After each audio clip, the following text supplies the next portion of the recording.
सभी मित्रों को नमस्कार। स्वागत है आपका एक नए श्रृंखला के तहत अवलोकन मेरी दृष्टि में। तो आज देखते हैं एक नए विषय पे नया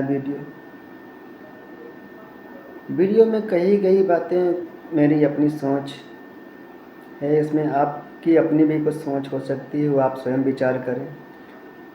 मैं सिर्फ इसे एक दृष्टि में इसे देखता हूँ, जिस प्रकार से वो आपसे शेयर करता हूँ सिर्फ।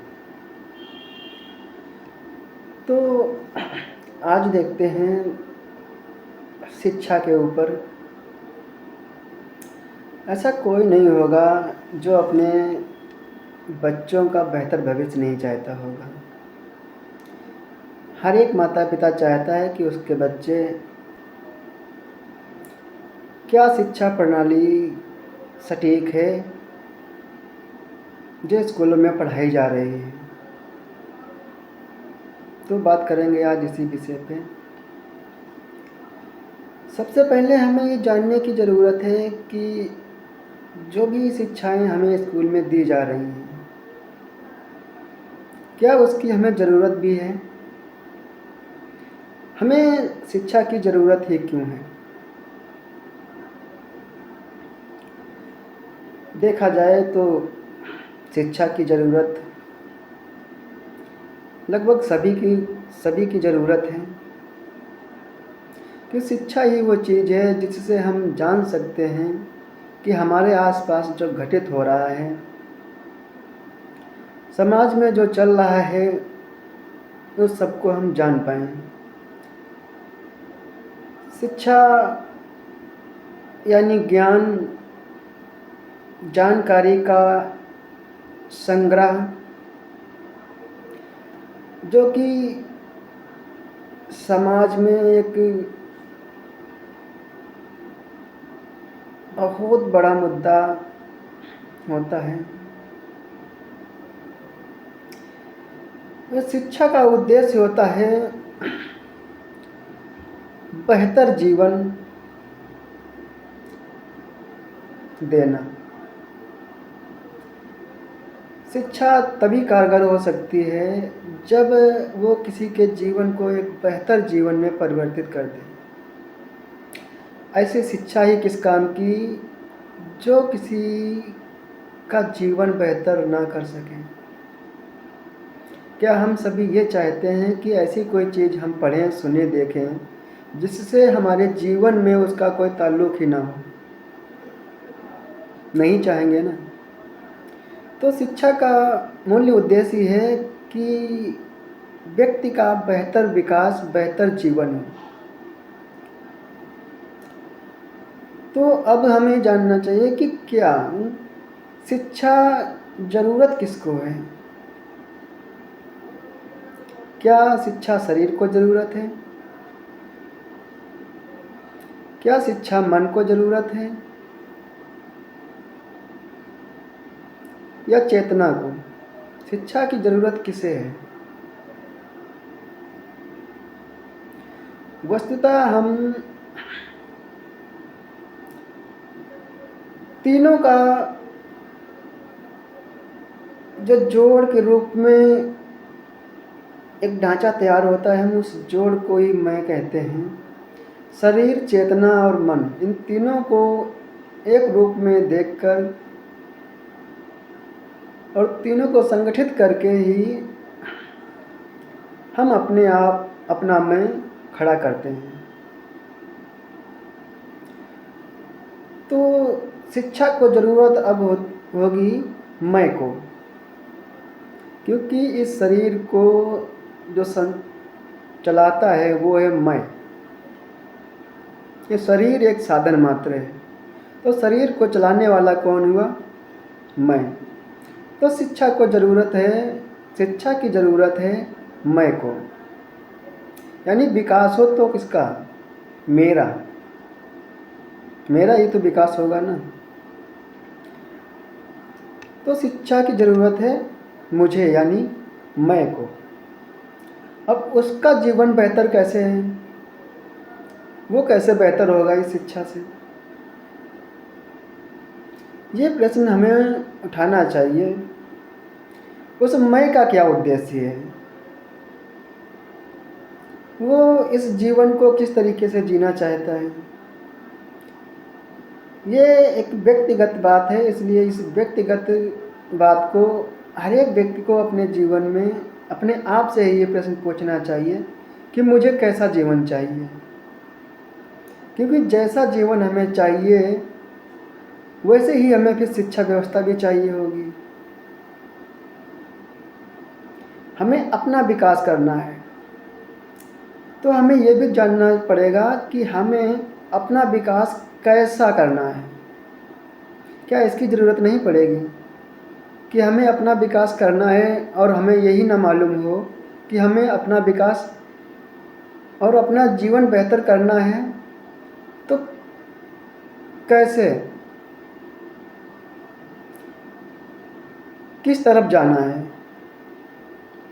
किधर को चल पड़ना है,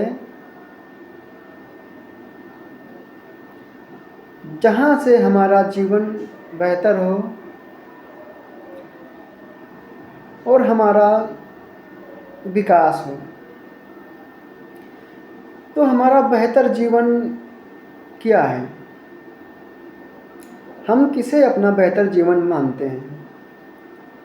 ये प्रश्न उनको उठाना चाहिए जो गार्जियन के रूप में एक माता पिता को उठाना चाहिए, जो अपने बच्चे को पढ़ाने से पहले उन्हें सोचना चाहिए कि वो क्या चाहते हैं अपने जीवन में और वो किसे अपना बेहतर जीवन मानते हैं। अगर हम अपने बारे में ही प्रश्न नहीं उठाएंगे तो कैसे जानेंगे कि हमारा बेहतर जीवन क्या है, कैसा होना चाहिए हमारा बेहतर भविष्य।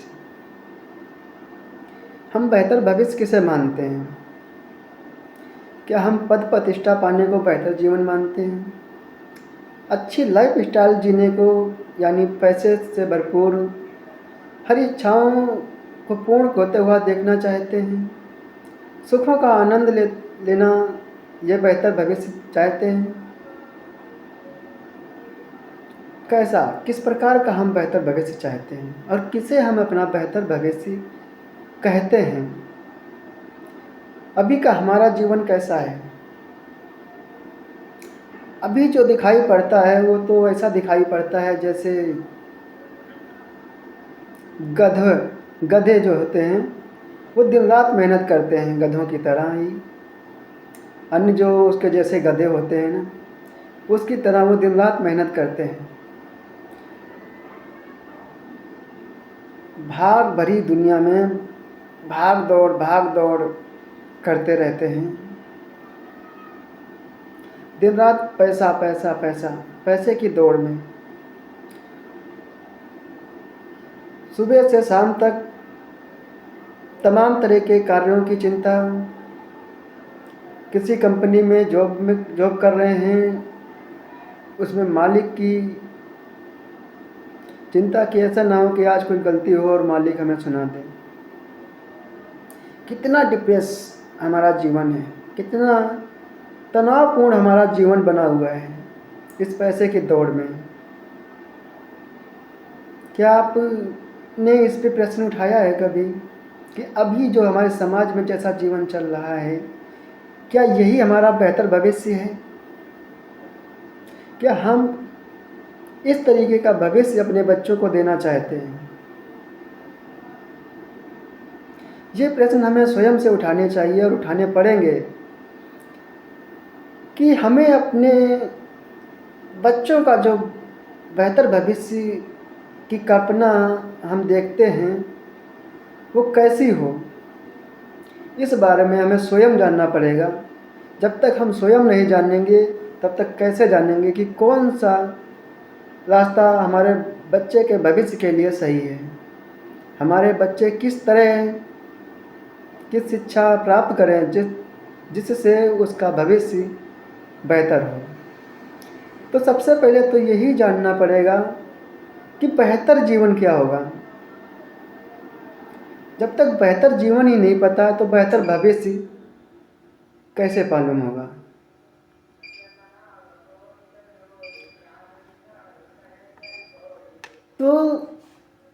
सबसे पहले हमें ये ज्ञात करना होगा कि बेहतर जीवन हम किसे मानते हैं। जब हम स्वयं जानते हैं कि हमारा बेहतर जीवन ये है, तो फिर हम उसी तरीके की शिक्षा को अनुमति भी देंगे कि इससे ये जीवन बेहतर होता है, तो ये शिक्षा हमारे बच्चों को मिलनी चाहिए। तो बेहतर शिक्षा वो शिक्षा होगी जो बच्चों को स्वतंत्र रूप से सोचने की आज़ादी देता हो, और शिक्षक भी वही बेहतर जो बच्चों को एक गुलामी भरी मानसिकता से ऊपर उठाए, गुलामी की जंजीरों से ना जकड़े, बच्चे को एक स्वतंत्र चिंतन की ओर अग्रसित करे और उसके जीवन में प्रश्न खड़े करे कि सोचो, तुम जितना सोच सकते हो, जितना इस समाज में देखते हो, उस सब के बारे में सोचो। हर एक चीज़ के ऊपर प्रश्न खड़ा करो और स्वयं इस पे अपना चिंतन करो। जब हम स्वयं चिंतन करेंगे तभी हमारी बौद्धिक क्षमता भी बढ़ेगी और मानसिक स्थिति भी ठीक रहेगी। ज्ञान जो होना चाहिए वो मात्र तथ्यों का संग्रह करना नहीं होना चाहिए कि किसी के बारे में जो जानकारी दी गई है उसे मात्र रट लेना ही ज्ञान नहीं होता है।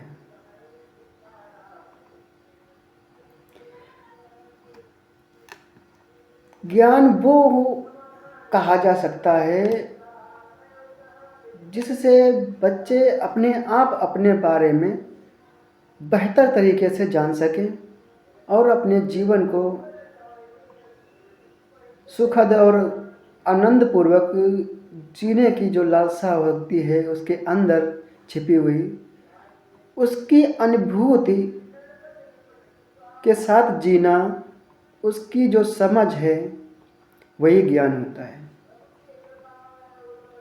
लेकिन अभी जो चल रहा है, ऐसी कहीं पे कोई शिक्षा प्रणाली नहीं है दिखाई देती है कि जहाँ पे किसी बच्चे को ये सिखाया जाता हो कि तुम अपने आप को जानो। इस समाज में जो भी घटित हो रहा है तुम इसे जानो। आसपास की प्रत्येक घटना के बारे में तुम स्वयं चिंतन करो, स्वतंत्र रूप से चिंतन करो और उसके बारे में जानो, समग्रता से जानो। क्या हमारे पास ऐसी शिक्षा उपलब्ध है? क्या हमारे शिक्षकों के द्वारा ऐसी शिक्षा प्रदान की जाती है जो बच्चे को स्वतंत्र रूप से उस शिक्षा के बारे में भी स्वतंत्र चिंतन करने की अनुमति देता हो? तो जब बच्चे के पास स्वतंत्र चिंतन की आज़ादी होगी तो स्वयं जिस प्रकार का वो अपना बेहतर भविष्य चाहता होगा उस प्रकार से वो चिंतन के द्वारा, अपने विवेक के द्वारा भी उस निर्णय तक पहुंच जाएगा। और बेहतर जीवन के लिए व्यक्ति को स्वयं ही निर्णय लेने की ज़रूरत होती है, क्योंकि यह एक व्यक्तिगत ही बात होती है। हर एक व्यक्ति का एक निजी मामला होता है, निजी जीवन होता है कि वो किस प्रकार से अपने जीवन को बेहतर देखना चाहता है। तो इसके लिए वो स्वयं स्वतंत्र रूप से चिंतन करे, तभी वो इस बारे में जान सकता है, समझ सकता है। और अभी की शिक्षा व्यवस्था में क्या है? अभी की शिक्षा व्यवस्था में है पाठ्यक्रमों में दिए गए प्रश्नों अथवा या उसमें दी गई जितनी भी जानकारी है उसे मात्र रटवाना है। और ये एक बच्चे के ऊपर बहुत बड़ा बोझ बनता है, क्योंकि जब किसी भी विषय के प्रति आप बार बार उसे रट लेंगे तो वो उसके अंदर वृत्त चित्त में बैठ जाएगा, और जब बैठ जाएगा तो जब भी वो कुछ सोचने की सोचेगा तो जो उसके अंदर पहले से ही फीडिंग है वही उभर के सामने आ जाएगी। वो फिर अलग से एक स्वतंत्र रूप से चिंतन नहीं कर सकता। वर्तमान में समाज में क्या चल रहा है उस पर वो चिंतन नहीं कर सकता, क्योंकि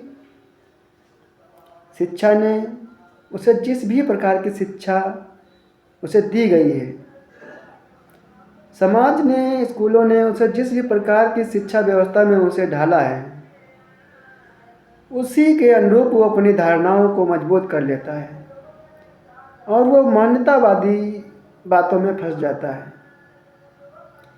समाज और स्कूल जिस प्रकार की शिक्षा व्यवस्था को लेके एक बच्चे के ऊपर उसे रटवाने का जो दबाव बनाते हैं और उसके द्वारा रटे हुए शब्द ही उसके लिए उसके जीवन में दिक्कतें और मुश्किलें खड़ी करते हैं।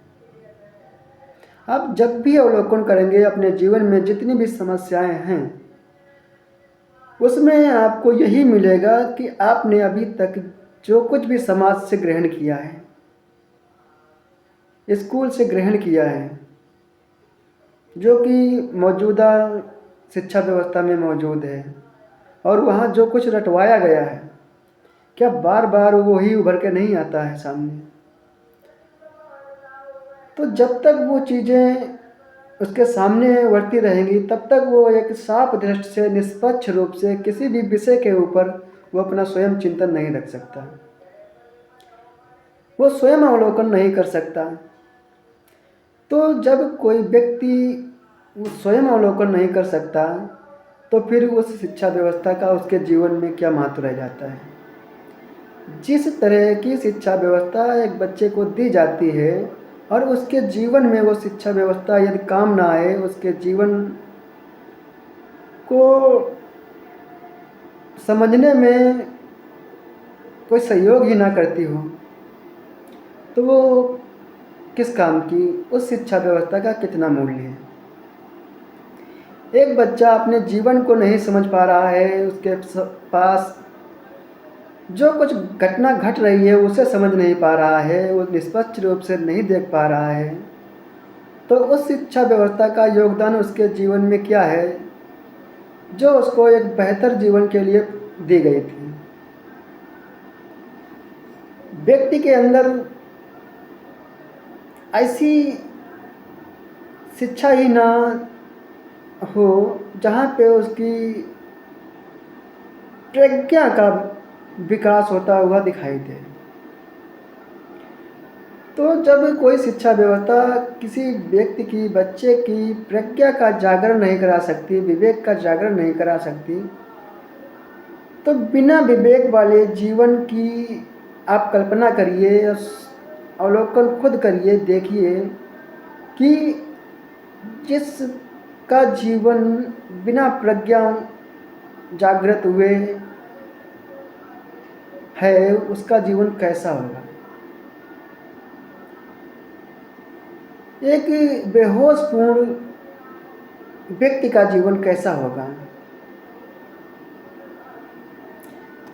क्योंकि जिसका विवेक ही जागृत नहीं है, चैतन्य ही नहीं है, तो फिर उसे बेहोश ही माना जाएगा, क्योंकि उसे किसी भी तथ्य के बारे में, किसी भी घटना के बारे में जो आसपास घटित हो रही है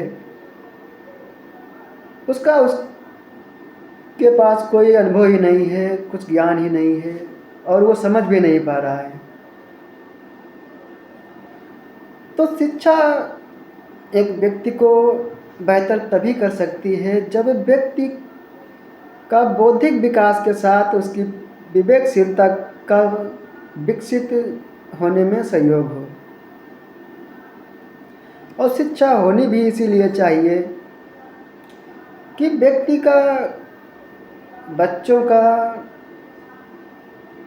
बौद्धिक विकास के साथ विवेक का जागृत होना, समझ का बढ़ना उसके जीवन में फलीभूत हो।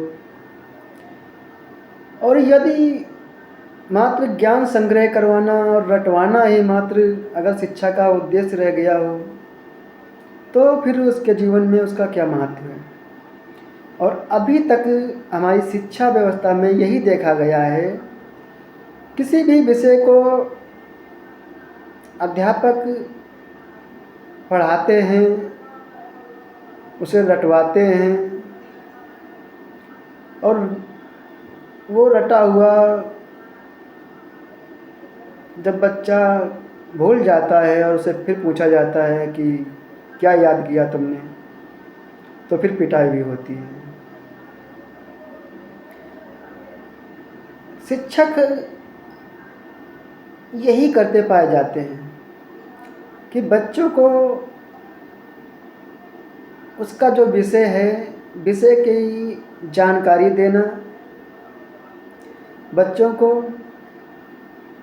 और उसे रटवाना। यहीं तक यदि कोई शिक्षक यही काम करता है और यहीं तक उसका जीवन है, तो फिर उस शिक्षक के पास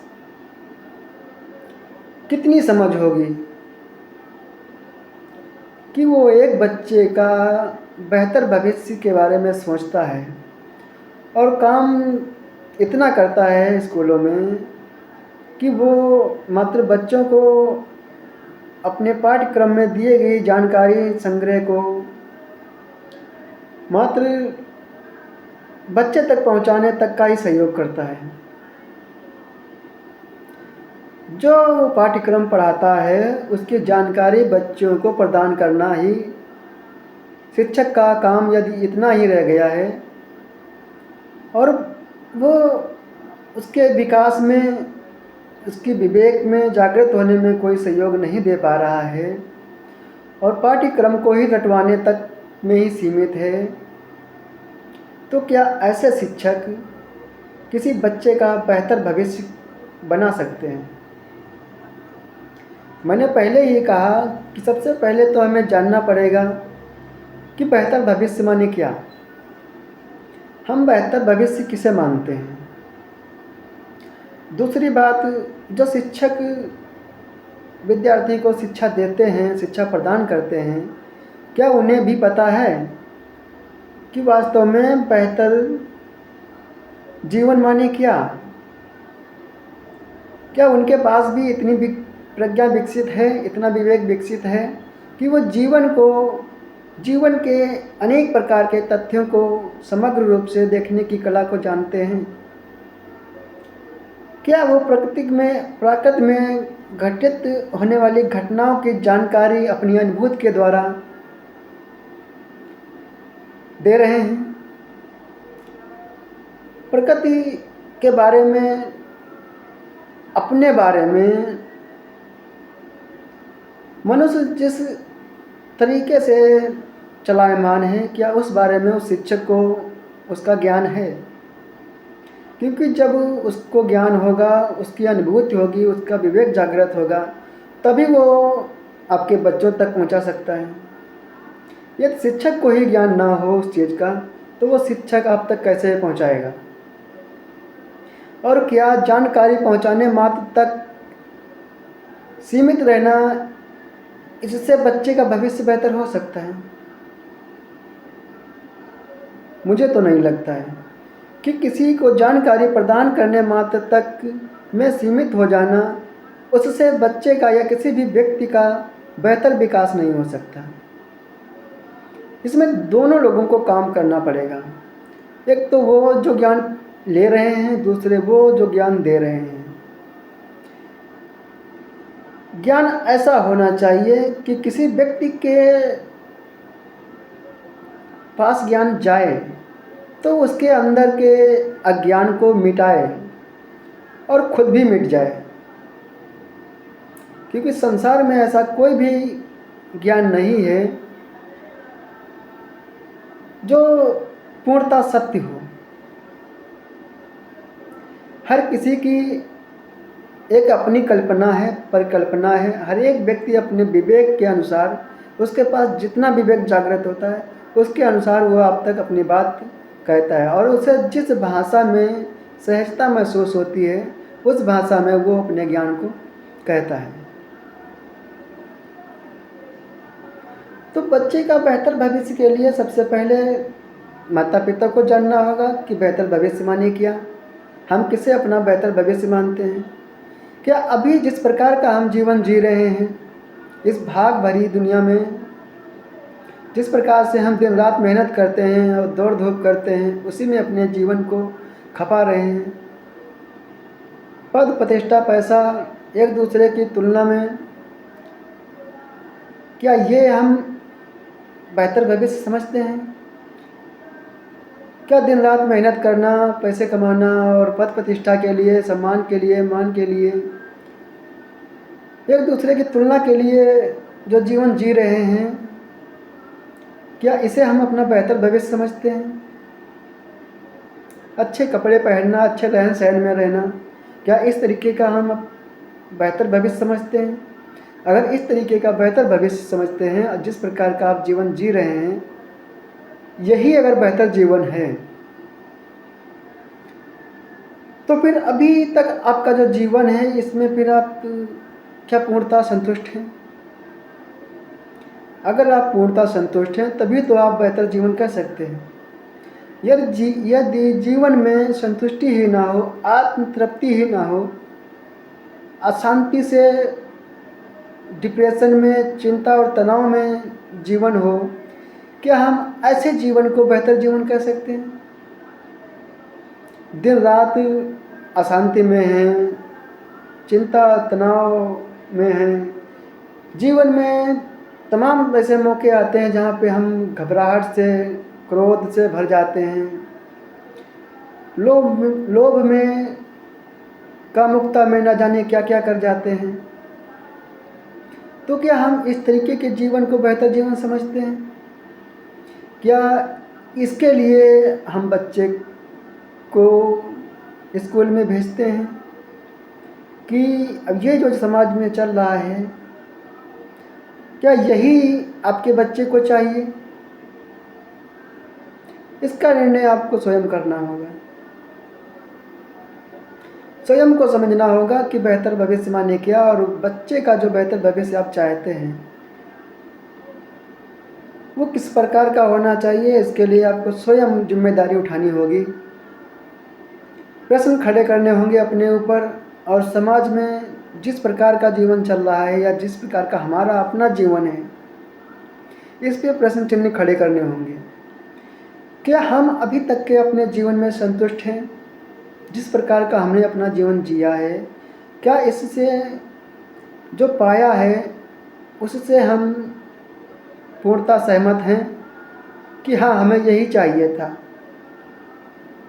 मुझे नहीं लगता कि आपने जिस तरीके का जीवन जिया है और यदि आपने आपसे ईमानदारी से प्रश्न किया है और आप उसका उत्तर हाँ में पाएंगे, आप यही कहेंगे कि जैसा मैंने जीवन जिया है मेरे बच्चे का भविष्य ऐसा ना हो।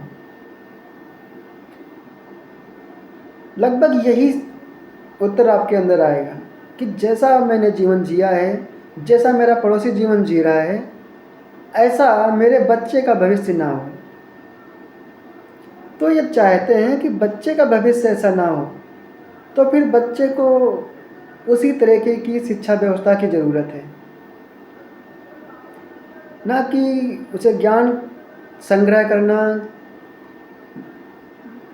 जो ज्ञान स्कूलों में समझाया और पढ़ाया जाता है, रटवाया जाता है, अगर रटवाने मात्र से ही किसी का विकास हो जाता तो अब तक ना जाने कितने लोग कितनी तरह की शिक्षाएं ले चुके हैं और उन सबका जीवन बेहतर होता। क्या हम समाज में ऐसा देखते हैं, एक से एक बहुत ज़्यादा डिग्री किए हुए, पढ़े हुए इंसान का आप जीवन उठा के देखिए। जब हम उनका जीवन उठा के देखेंगे तो पाएंगे कि ऐसा जीवन तो नहीं चाहिए। तो फिर कैसा जीवन चाहिए? ये हमें खुद से प्रश्न उठाने होंगे कि यदि ऐसा जीवन नहीं चाहिए तो फिर कैसा जीवन चाहिए। और ये आएगा तभी जब हम अपने आप को जानेंगे। हमारी शिक्षा व्यवस्था में ऐसी चीज़ें सम्मिलित होंगी जो हमें अपने बारे में जानकारी प्रदान करती हूँ। हम अपने आप को कैसे जानें, कैसे समझें, प्रकृति में जो भी घटनाएं घट रही हैं, हमारे आसपास जो भी घटनाएं घट रही हैं, इनको हम कैसे बेहतर तरीके से समझें, निष्पक्ष रूप से कैसे समझें, बिना पूर्वाग्रह के हम कैसे तथ्यों को समझें। हमारे आसपास जो भी घट रहा है बिना पूर्वाग्रह के कैसे समझें। उसे समझने का जो तरीका होना चाहिए, यदि वो शिक्षा व्यवस्था में नहीं है तो फिर वो शिक्षा व्यवस्था किस काम की, जहाँ पे आप बहुत सारे ज्ञान का अर्जन करते हैं और आप स्वयं के बारे में नहीं जानते हैं। हमारे अंदर क्या क्या घटित हो रहा है, उससे हमारे जीवन में क्या क्या प्रभाव पड़ रहे हैं, इसका ही ज्ञान नहीं है। हमारा विवेक विकसित नहीं है, हमारी बुद्धि इतनी विकसित नहीं है और हमने ज्ञान का बहुत ज़्यादा अर्जन कर लिया है। हमारे अंदर समझ तो है ही नहीं, हमारे अंदर संवेदना नाम की चीज़ तो है ही नहीं। तो फिर क्या ज़रूरत है ऐसी शिक्षा का, जहाँ से हमारे अंदर की संवेदनाएं मर जाएं, हमारा विवेक मर जाए, हमारी समझ ही विकसित ना हो और मात्र हम ज्ञान का संग्रह करते रह जाएं। जो भी पाठ्यक्रम में पढ़ाया जा रहा हो या जो भी समाज के द्वारा आपके अंदर भरा जा रहा हो, उसका क्या महत्व, जब हम अपने आप को ही नहीं समझ रहे, अपने आसपास की प्रकृति में घटने वाली घटनाओं को ही नहीं समझ रहे। ज्ञान माने यही तो होता है ना कि समाज में जो भी कुछ घट रहा है उसे अनुभव के आधार पे एक शब्द में क्रमबद्ध करना, एक वाक्य में उसे लिखना शब्दों के माध्यम से, यही तो ज्ञान है ना। तो क्या हमें ऐसी शिक्षा व्यवस्था नहीं चाहिए कि जो भी हमारे अंदर घट रहा है, जो भी समाज में घट रहा है, जो भी प्रकृति में घट रहा है, इसको हम किस तरीके से हम अनुभव कर सकते हैं और समझ सकते हैं, इस पे हम अपना अवलोकन कैसे दे सकते हैं। क्या हमें ऐसे ज्ञान की ज़रूरत नहीं है? ये हमें स्वयं विचार करना पड़ेगा। लेकिन हम चाहते हैं कि हमें कोई ऐसी तकनीक मिले, ऐसा ज्ञान मिले जो एक लीक पे एक धारणा दे कि इस पे चलते रहो और बस अपना जीवन गुजारते रहो। अक्सर कर हम यही करते हैं और मान्यतावादी बातों में आते हैं, धारणाओं में आते हैं और मान्यताओं में ही बंध के एक लीक की तरह उसे पीटते रहते हैं और उसी तरीके का जीवन जीते रहते हैं और समझ लेते हैं कि यही बेहतर जीवन है। बेशक अपने जीवन में तमाम तरीके का कष्ट पाते हों, हमारा पूरा जीवन कष्टों से भरा हुआ गुजर रहा हो, ऐसा जीवन कैसा कि जहाँ पे हमारा जीवन कष्टों से भरा हुआ है, दुखमय है, तनाव में है, एक दूसरे की तुलना में गुजर रहा है, डिप्रेशन की दवाइयाँ खा कर के हम अपने जीवन को चला रहे हैं। क्या इसे हम अपना बेहतर जीवन समझते हैं? हमें खुद से प्रश्न उठाने पड़ेंगे और सोचना पड़ेगा, समझना पड़ेगा, स्वयं अवलोकन करना पड़ेगा कि क्या है ये बेहतर जीवन जो हम अपने बच्चों को दें। क्योंकि जब हम स्वयं जानेंगे बेहतर जीवन क्या है, तभी हम अपने बच्चों का जीवन बेहतर हो इस बारे में सोच सकते हैं। किस तरीके का ज्ञान हमारे बच्चों के लिए ज़रूरी है, तभी हम जान पाएंगे जब हमें पता होगा। तो ज्ञान वही अच्छा जो हमें स्वतंत्र रूप से सोचने की आज़ादी देता हो, निष्पक्ष रूप से चिंतन करने की आज़ादी देता हो, जो हमें अपने बारे में बताता हो, हमें जीवन को समझने में सहयोग करता हो, प्रकृति में घटने वाली घटनाओं के बारे में सहयोग करता हो, उसे समझने के लिए प्रेरित करता हो, वही ज्ञान ज्ञान कहलाने लायक है, जो हमें अपने बारे में जानने के लिए प्रेरित करता हो, जो हमें तथ्यों पर आधारित जीवन जीने के लिए प्रेरित करता हो।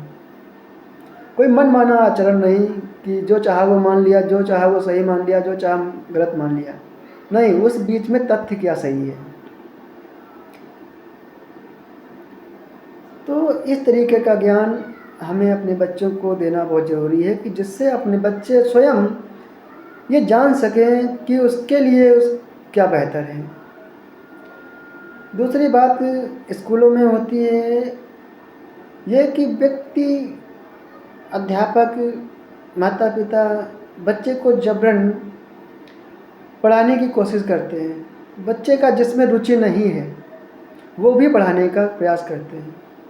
आप सोचिए, आपको जिसमें रुचि ना हो, जिस भी विषय में, क्या आप उस चीज़ को, जैसे मान लो आपको किसी कार्य में रुचि नहीं है, तो क्या आप उस कार्य को बेहतर तरीके से कर सकते?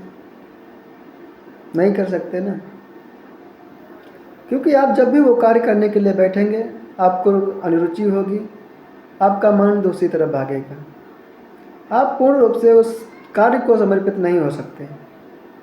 तो इसलिए बच्चों को यह भी स्वतंत्रता होनी चाहिए कि उसकी रुचि क्या है, वो पढ़ना क्या चाहता है, किस तरीके के ज्ञान को लेकर वो रुचि दिखा रहा है। और अब एक अभिभावक को ये समझने की ज़रूरत है कि बच्चा जिसमें रुचि दिखा रहा है क्या उसके लिए वो योग्य भी है, तभी काम बन सकता है। तो बच्चे को स्वतंत्रता भी होनी चाहिए, उसकी रुचि को भी देखना चाहिए कि उसकी रुचि किस में है। और एक गार्जियन के रूप में माता पिता को भी चाहिए कि बच्चा जिसमें रुचि दिखा रहा है उसकी सत्यता क्या है, क्या वो उसके लायक भी है। अगर वो ज्ञान जिसमें वो रुचि दिखा रहा है उसके लायक है, तभी उसको वो दी भी जाए। तो ज्ञान वही सही है जो व्यक्ति को उसके बारे में समझाने के लिए उचित हो, बच्चा अपने बारे में बेहतर तरीके से समझ सके, ऐसा ज्ञान उचित है। प्रकृति में जो भी चीज़ें चल रही हैं उसके बारे में समझ सके, वो ज्ञान उचित है। ऐसे ज्ञान की ज़रूरत है। समाज में क्या चल रहा है, किस तरीके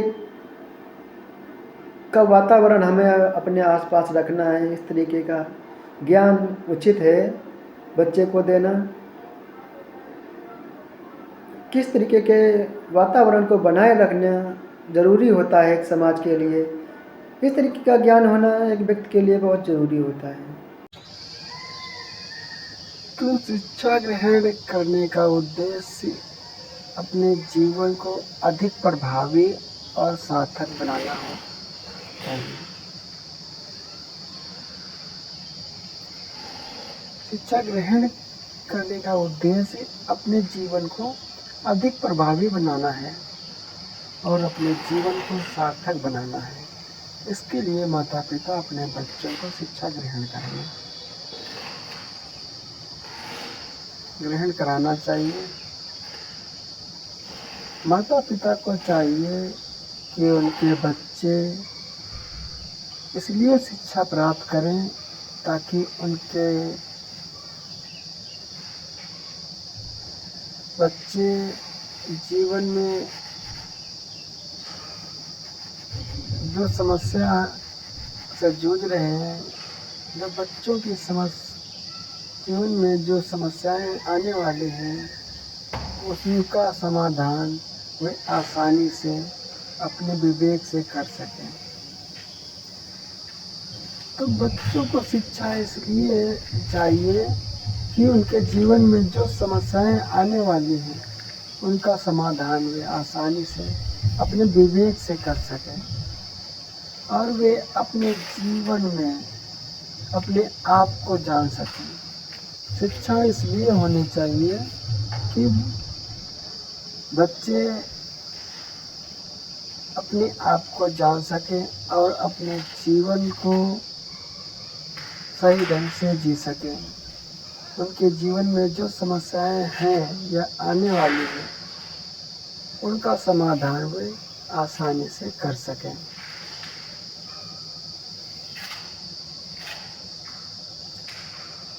अपने आप को जान सकें, अपने जीवन के उद्देश्य को जान सकें, इसलिए शिक्षा को ग्रहण कराएं। अपने जीवन के उद्देश्य को जानने से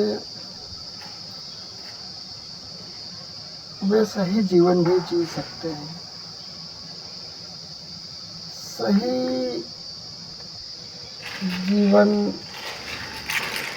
के लिए जरूरी है कि सबसे पहले वे शिक्षा ग्रहण करें और अपने जीवन के उद्देश्य को समझ सकें।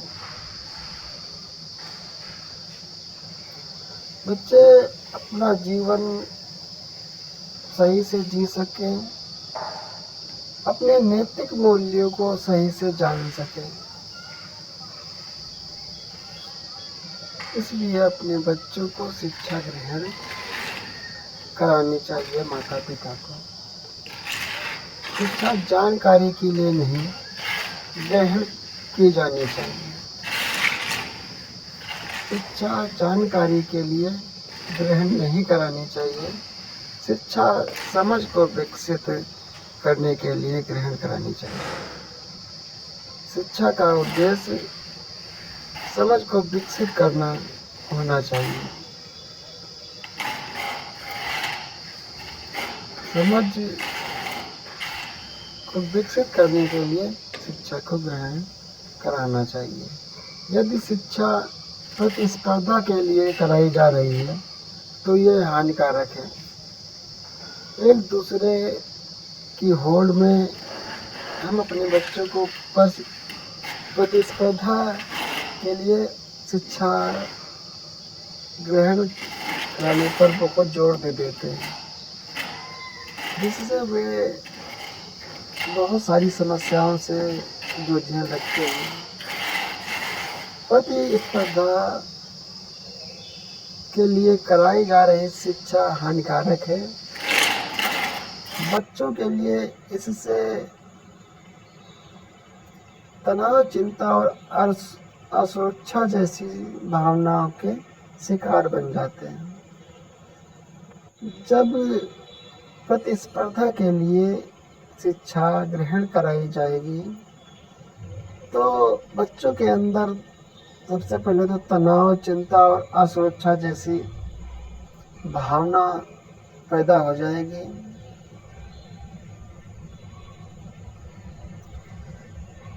शिक्षा का उद्देश्य भौतिक सफलता प्राप्त करना नहीं होना चाहिए। शिक्षा का उद्देश्य भौतिक सफलता प्राप्त करना नहीं होना चाहिए और न इसका उद्देश्य ये होता है। शिक्षा इसके लिए नहीं होती है कि आप सिर्फ भौतिक सफलता के लिए ही दौड़ते रहें, भौतिक समृद्धि के लिए ही दौड़ते रहें। और जब भौतिक सफलता के लिए दौड़ते हैं तो भी जीवन में चिंता, तनाव, हताशा, निराशा जैसी समस्याएं हमारे जीवन में आ जाती हैं और अनेक तरीके की भावनाओं के शिकार हो जाते हैं, जिससे प्रतिस्पर्धा होती है उसके प्रति भी ईर्ष्या का भाव भी जन्म ले लेता है। तनाव भी बच्चों के अंदर जन्म ले लेता है। क्योंकि वह शिक्षा प्रतिस्पर्धा के लिए कर रहे हैं, भौतिक सफलता के लिए कर रहे हैं। भौतिक सफलता और प्रतिस्पर्धा के लिए शिक्षा नहीं होती है, ना ही इसका उद्देश्य ये होता है। भौतिक सफलता प्राप्त करने वाले जो इसलिए शिक्षा लेते हैं,